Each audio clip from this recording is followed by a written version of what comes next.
할렐루야. 4월 12일 5일을 미롭게 아침 묵상입니다. 오늘 이 아침에 우리에게 주시는 하나님의 말씀은 출애굽기 4장입니다. 1절에서 17절까지의 말씀입니다. 보낼 만한 자를 보내소서라는 제목으로 하나님의 말씀을 나누도록 하겠습니다.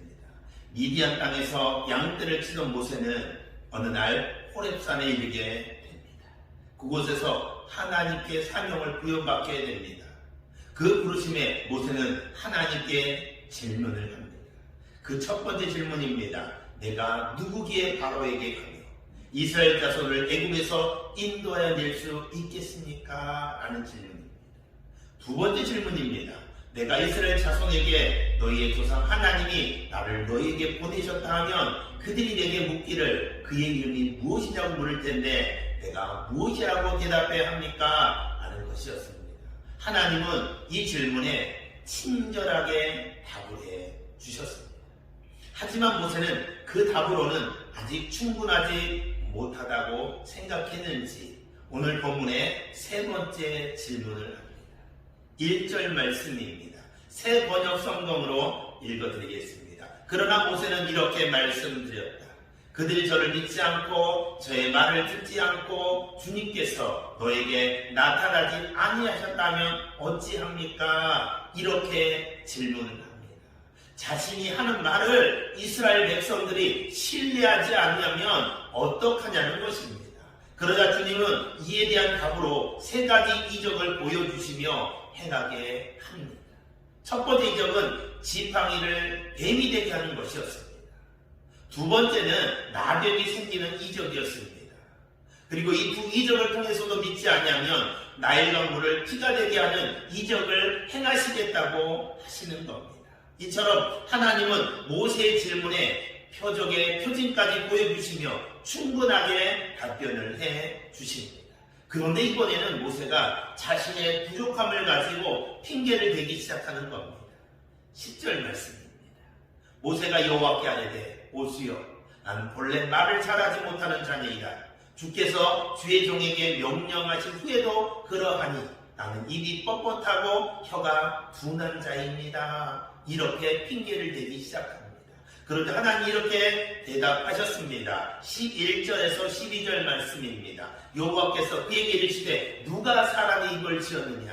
누가 말 못하는 자나 못 듣는 자나 눈 밝은 자나 맹인이 되게 하였느냐? 나 여호와가 아니냐? 이제 가라. 내가 내 입과 함께 있어서 할 말을 가르치리라. 이렇게 대답하십니다.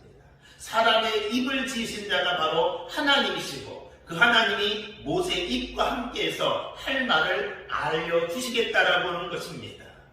하나님께서 이 정도로 말씀하셨다면 그만해야 하지 않겠습니까?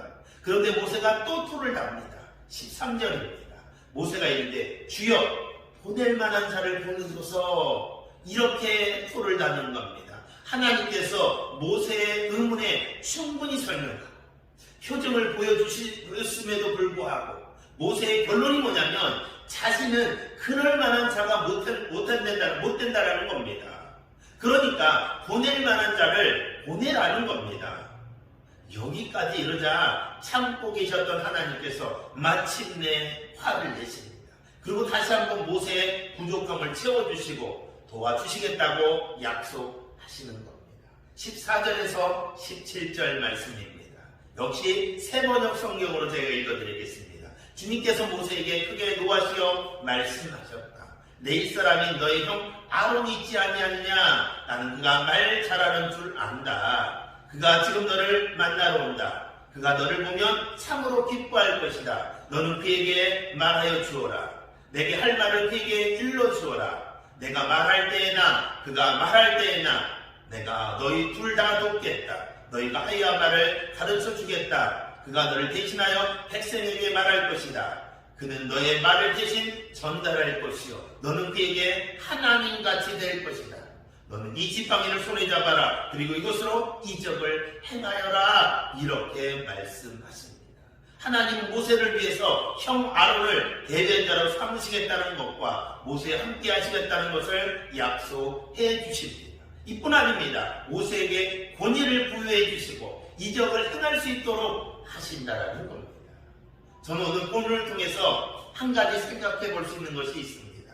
모세가 하나님의 부름받은 것처럼 우리 역시 하나님의 부르심을 받은 자들이라는 사실을 여러분 잊어버리면 안 됩니다.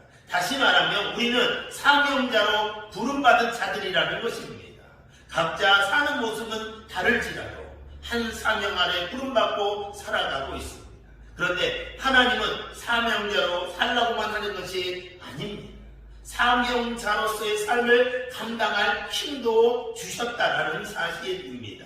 모세를 향해서 주시는 그 약속이 세상에 나가 사명자로 살아가야 하는 오늘 우리에게 주시는 하나님의 말씀임을 잊지 마시고 오늘 하루도 그 주님의 약속을 부여잡고 사명자로서의 삶을 통해 주님께서 주시는 승리의 기쁨을 맛보는 그런 하루가 되시기를 주의 이름으로 축복합니다. 할렐루야. 아멘. 기도하겠습니다. 하나님 아버지 감사합니다.